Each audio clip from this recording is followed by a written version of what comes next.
If you've made it all the way to the end, I have to say congratulations. You've done a good job. And I'm just thrilled that you are hopefully now in a place where you can feel confident about inviting people to join your team of partners to do the things that God has called you to do. I want to end by sharing an inspiring story, and it's a story of the first time that I ever invited someone intentionally and thought it through ahead of time and prayed about it and prepared myself to go face to face and ask somebody to join our team. It was back in about 2004. The dollar was diving down again in the value, and Ed and I were praying. And yes, what do when you need to seek the Lord? You get down on your knees and you say, Lord, here we are. We're financially coming to the edge again, and we're seeking you to know what to do. So as we prayed, we both sensed that the Lord was pointing us to our relationships in Europe and in Holland, particularly because we'd lived many years here, and we've never really thought about raising support here. We'd always done it over in America. So the Lord redirected us to think about your friends in Holland. Oh, yeah. So as we did that, 3 names popped into my head: Jonna, Helen, and Carolyn. And I thought, yeah, I know those ladies. Oh, and they're all from Women's Aglow. And I have good relationship. I've invested in them. They've invested back in relationship. And in 2 weeks' time, we're going to have the next conference that I was part of for about 10 years. And I used to help lead worship there with a dear friend of mine. And so I really felt like the Lord had given me those people. And I had 2 weeks to prepare. And I realized as I was thinking about it, I didn't have anything on paper to give them. So I created a little response card at that time on my own computer in Word and printed it off of my own printer, made 4 or 5 copies, took them with me, and with the intention of setting aside time to speak to each one of them that weekend. Well, of course, the weekend came and I went and I was scared to death and I kept putting it off. And I put it off to the last minute. On Sunday at coffee time, I realized this is my last opportunity. If I don't do it now, it's not going to happen. So I looked across the room and the first person I saw was Jonna. So I made a beeline for her. And I said, Jonna, I have something I'd like to share with you and talk to you about. Can we go over there and have our coffee? Sure, she said, let's do that. So went over. Jonna is an American and she is married to a Dutch man. Lived in Holland for quite a few years, had 2 children, around 10 and 12. And she had just become a dear friend and had always been very encouraging to me in many ways. And so I explained to her that Ed and I, as you know, we work with YWAM, and this is a bit what we do, and we've been praying about enlarging our team of ministry partners. So I had it on my heart to invite you and your husband to see if you'd be willing to consider that and pray about joining our monthly team of financial supporters for an amount that's affordable for you, whatever works for you and is a blessing.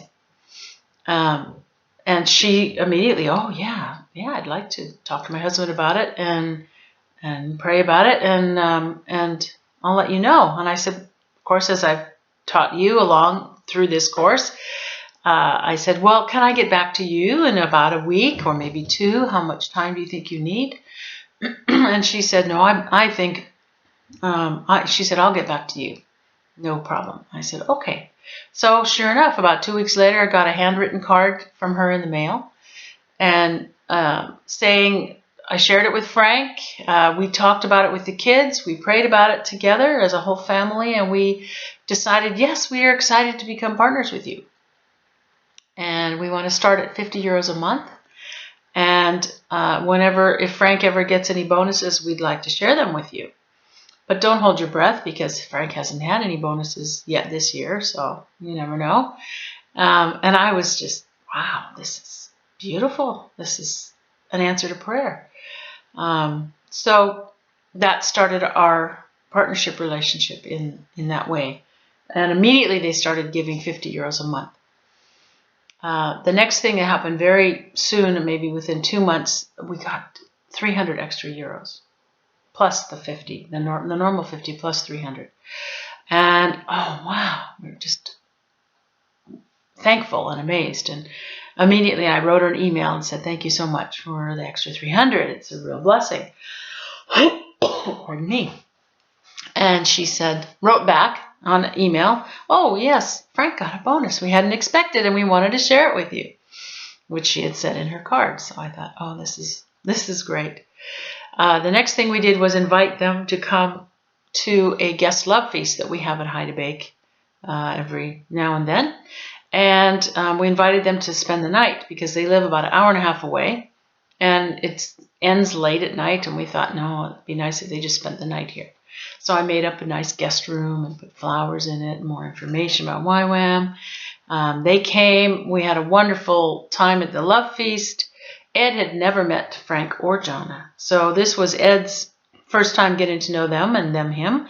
And I got to know Frank, of course, much better that night because I really had only shook his hand once, I think, when he came to pick her up. But it's Jonna and I that had the relationship. So that was just a wonderful time. And they went home with a bigger picture of what we do here at Heidebeke and in YWAM. The next thing that happened, we got 600 extra euros from them. And again, I got on the email and thanked her and them for it. And she emailed back and said, oh, yes, we turned in our income tax and we got a lot more money back than we expected and we wanted to share it with you. So wow, yeah, these guys are really generous. The next thing happened, we invited them up to open house that we have at Heidebeke every year, again, to see the bigger picture. And this time they brought their kids, and there's a kids program. And so their kids could get involved and see what was going on. And then, and also I found out about a year later that one of our staff people had prayed for Jonna and had a prophetic word for her about them going into doing something with ministering to youth. And apparently that had been on their hearts for a while, and it was like a confirmation to them. And about a year later, they started a youth alpha in their home. So this was a blessing for them, being received from other people, not just from us, but people that we then brought them in connection with, and we had no clue or idea that was going to happen. So the next thing that happened was we received 1,000 extra euros from them, and I was just overwhelmed. Emailed her again, thank you so much for, the first thing I said was, I'm picking myself up off the floor after realizing that you gave us 1,000 extra euros this month. This is just wonderful. Thank you so much. It's very timely, blah, blah, blah. She writes back, oh, yeah, as you know, we're selling our house, but during the closing procedures, they ended up charging us too much, and they gave us some money back, and we wanted to share it with you. And the next line in her email was, we should have started supporting you a long time ago.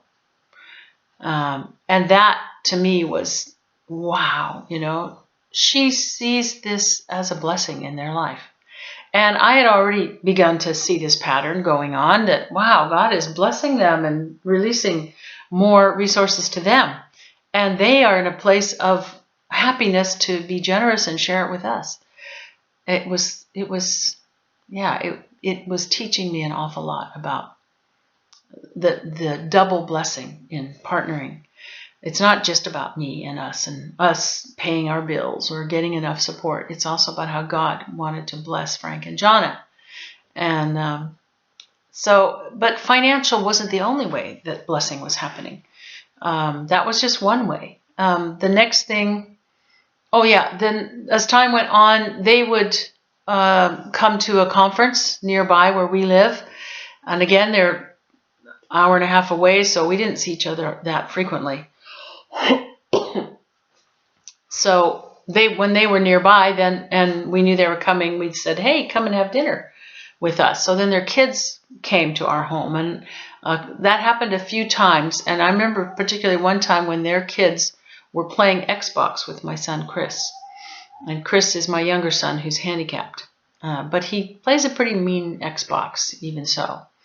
But they were together in the room having a great time playing this game, and I just peeked in at one point and listened, and Chris was really, had made some mistake and died in the game, and he was like, "Oh, I'm so stupid. Why did I do that? That's so stupid of me. I'm just dumb." And her kids just started loving on Chris and just started affirming him and saying, "Chris, you're not stupid. You are awesome. You play such cool Xbox, man. We're just amazed at you." And he's like, "Really?" So he's getting built up by their kids. And so, their whole family ends up being a blessing to our family. The next thing, about a year later, Jonna writes me an email, and maybe it's a couple years later, and says, "Hey, as a family, we have a desire to go do some kind of outreach together. We'd like to take a month during the summer vacation time and as a whole family go somewhere on outreach. And we are thinking Africa, and specifically South Africa, and something with children. Would you happen to know anything that might be available for us?" And immediately I'm thinking, yeah, Beautiful Gate is down there in South Africa. There's two, one in Lesotho, one in South Africa. So I wrote her back and I said, "Hey, yes, I suggest Beautiful Gate.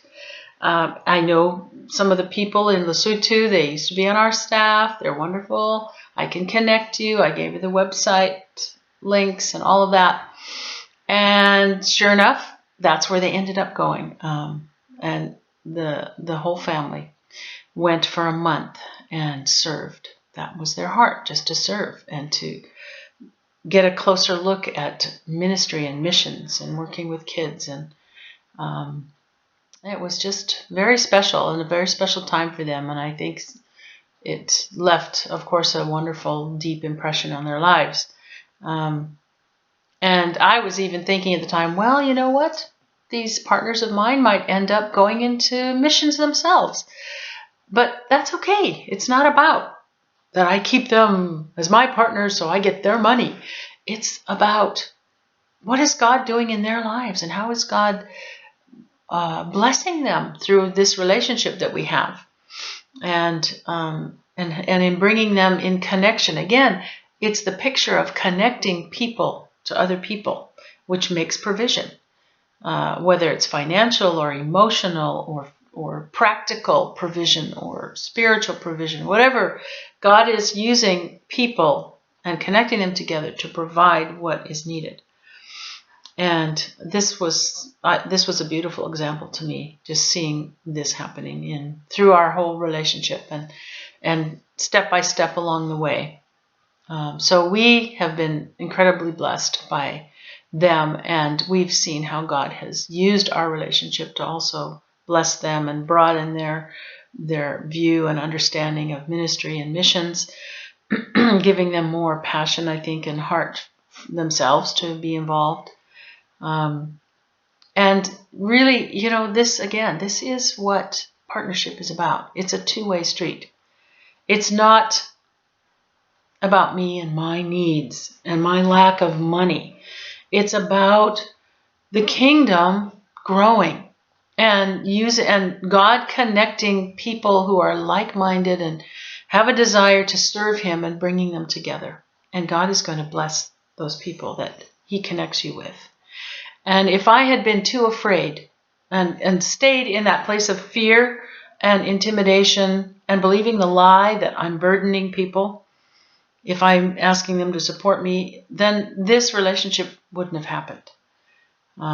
And since then, many other new relationships and partnerships that have happened. But that was the first one that And it's a continuing one. They still support us. They're still on our team this day. They are further away. They're moved to America since then, but we're still connected. And yeah, we just love them, and we know they love us.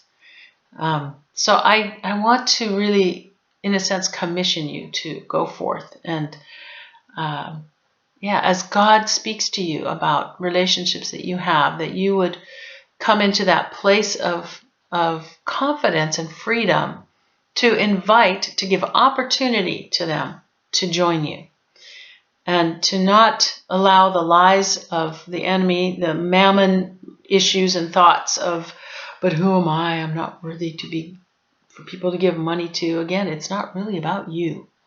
It's about what God wants to do through you, and how he wants his life to flow through you and your passions and gifts that he's given you to touch the world and to bring transformation to those areas that he's given you a passion for and connected you with. So I just can't encourage you enough to take all of this to heart, to deal with anything that continues to be a hindrance for you to be as personal as possible in inviting people to join you. And I know that he's going to lead you. He's going to help you. You can't do it alone. You have to do it with him. And so my prayers are with you. Feel free to connect with me if you want to by email. And I'm just thrilled that you're on your way to seeing your team of partners expand and grow. And it will continue throughout all of your years of ministry. So God bless you in your pursuit of his vision for your life and helping to see his dreams realized through you and your team of partners.